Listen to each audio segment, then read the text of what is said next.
working to bring down hydro rates and to stabilize out-of-control hydro rates, that the partnership between the Liberals and the NDP had to put people in the position of choosing between heating or eating.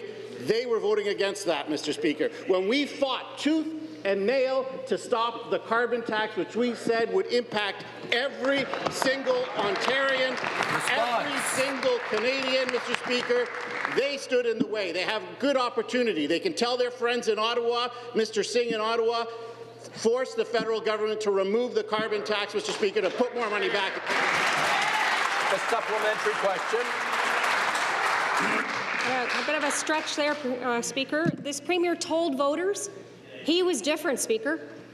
He said his party wouldn't put insiders first like the Liberals did. He promised to end cronyism, and that was the cronyism that brought that government down. Well, the Premier broke that promise.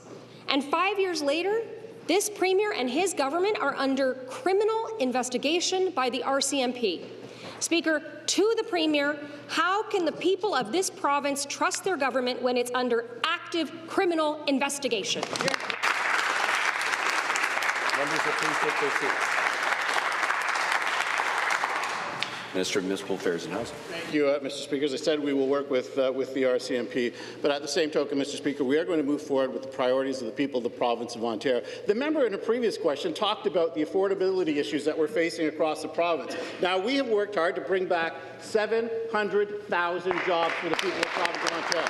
That's 700,000 people who have the dignity of a job that didn't before. But let's be very clear, Mr. Speaker. What threatens the prosperity of the province of Ontario is the policies of the Liberals and NDP, the same policies which are seeing high interest rates across the province of Ontario. We said when you have out-of-control deficits, out-of-control spending, red tape and regulation, it will bring an economy down, Mr. Speaker. We reversed all of that. We're seeing jobs come back, and now we need the NDP to do the right thing. Tell their friends in Ottawa not to do what they did. Don't prop up a Liberal government that is putting billions of dollars of taxes on the people who make food, billions of dollars of taxes on the people who deliver food, and billions of dollars on taxes on the people who go to buy food. That's the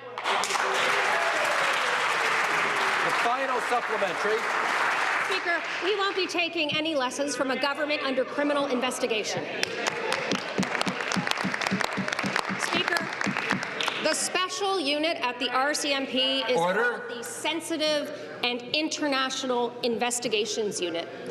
That's who's investigating this Premier and this government's actions in relation to the greenbelt. They investigate elected officials on, and I quote, allegations of fraud, financial crimes, corruption, and breach of trust. Fraud, financial crimes, breach of trust, corruption. Back to the Premier. How can the Premier maintain the confidence of the people when he and his government is being investigated by the RCMP for corruption?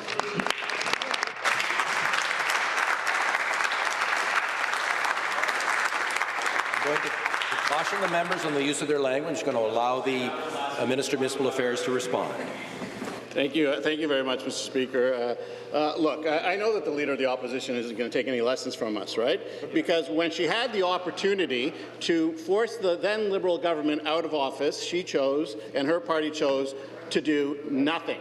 When we saw increases in taxes, they chose to do nothing, Mr. Speaker. When we saw out-of-control hydro rates, they chose to do nothing. When the Liberals were failing on long-term care, on health care, they chose to do nothing. We are going down a different path, a path that is putting more money back in the pockets of the people of Ontario, a path that is seeing 700,000 people have the dignity of a job that didn't before. But we need help, Mr. Speaker. We need the NDP here in Ontario to stand in their place, call their friends in Ottawa who hold the balance of power and say, help us put more money back in the pockets of the people of the province of Ontario, force the Liberal government to remove the carbon tax on the staples that are so important to the people of the province of Ontario. Will she do it? I doubt it, Mr. Speaker, because she won't take lessons in affordability.